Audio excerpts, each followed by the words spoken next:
हो गया ये पीरियड और शंकर का खत्म होने जा रहा है, तो फिर विष्णु का पीरियड ऐसे चलेगा या वानप्रस्थ से माना मुख से आवाज नहीं निकलेगी?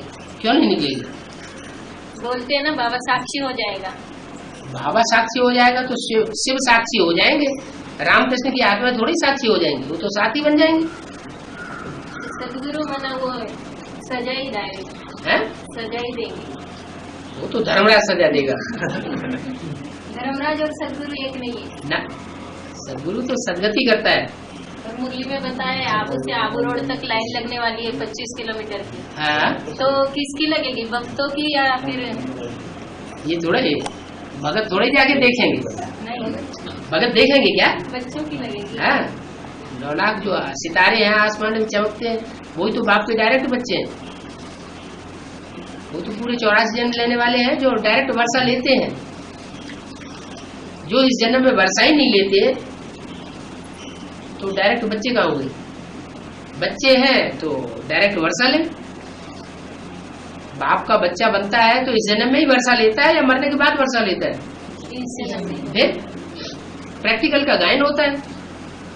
चलेगा ज्ञान चलेगा या क्लेरिफिकेशन या क्लेरिफिकेशन?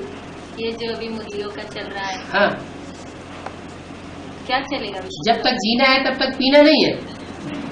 पीना है ज्ञान, है? ज्ञान फिर पीना है। नहीं पीना, पीना है, पीना है तो फिर ऐसे क्यों पूछते हैं? विष्णु का पाठ कैसा चलेगा? ऐसे चलेगा, वो ऐसे बता तो दिया, ऐसा ही चलेगा जैसे शहद की रानी मक्खी निकलती है तो ढेर की ढेर मक्खियां चारों तरफ से निकल पड़ती है। आपकी जैसे ज्ञान ज्ञान तो ज्ञान जो है वो तीसरे नेत्र का ज्ञान वो तो मिलता है, लेकिन लक्ष्मी का पार्ट बांटने का है, न कि ज्ञान को हाथ में धारण करने का है। बांटने का है तो वो बांटेगी, उसके बांटने का असर होगा। जितनी प्योरिटी होगी उतना ज्ञान की दूसरों को धारणा होगी, प्योरिटी नहीं होगी तो बांटने वालों का असर ही नहीं होगा।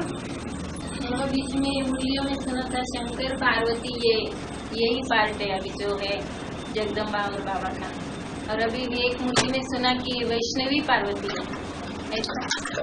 अर्ध चंद्र जब तक है, अधूरा चंद्रमा जिसे मुसलमान लोग भी मानते हैं, तो वो है शंकर का पार्ट, माने मिक्स पार्ट। जैसे कहते हैं वर्ण शंकर, ब्रह्मा की भी सोल है, राम की भी सोल है, शिव की भी सोल है। और जब वो चंद्रमा अलग हो जाता है तो चंद्रमा तो हो गया संपूर्ण, वो नारायण हो गया। नारायण और लक्ष्मी दोनों विष्णु हो गए, है जी। शंकर का पाठ अभी चल रहा है।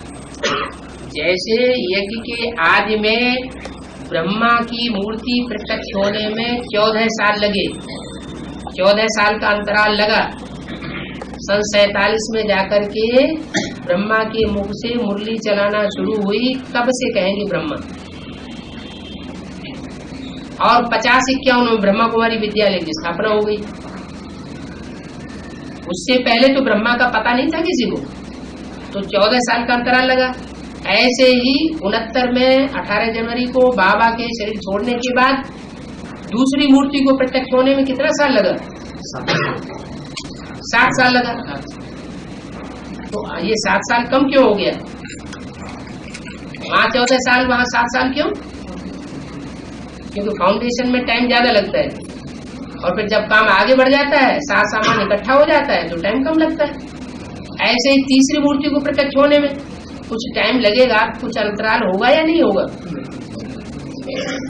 वो भी अंतराल है, 3-4 साल का टाइम मुदा हुआ है, वो टाइम पूरा होगा और वो तीसरी मूर्ति में प्रत्यक्ष हो जाएगी। बाबा, इसका मतलब ये है क्या 3.5 साल के बाद समय तक वैष्णवी देवी कंपिल में आ जाएगी? अब कंपिल में आ जाएगी, कहाँ आ जाएगी ये तो आप जाने, लेकिन प्रत्यक्ष होना है। हर एक का टाइम और हर एक का स्थान एक जैसा नहीं होता है क्या? यानी बच्चों के सामने? हाँ जी, हाँ जी। विष्णु का कनेक्शन है स्वर्ग से या नर्क से? तो स्वर्ग कहाँ स्थापन होता है? दिल्ली। फिर यमुना के कंठे पर होता है। न माउंट आबू से कनेक्शन है, न उतना कंपिल से कनेक्शन है। स्वर्ग की स्थापना तो माताओं के द्वारा होनी है। 14 साल पहले भर्ती हुई थी। हाँ, 14 साल पूरा। हाँ नहीं, वो तो बोलते हैं कि 14 साल भट्टी की, लेकिन भट्टी तो एक स्थान पे होती है कि अलग अलग स्थानों पे होती है? कलकत्ते में हुई या सिंध हैदराबाद में हुई या कराची में हुई, कहाँ हुई? क्या 3 जगह हुई? तो ये कह दिया है मान मर्तबा बढ़ाने के लिए कि हमारी 14 साल भट्टी हुई। 14 साल भट्टी हुई तो उसमें उसका रिजल्ट भी तो आना चाहिए। 14 साल भट्टी करने वालों का रिजल्ट क्या आया संख्या बढ़ाई वही रिजल्ट है?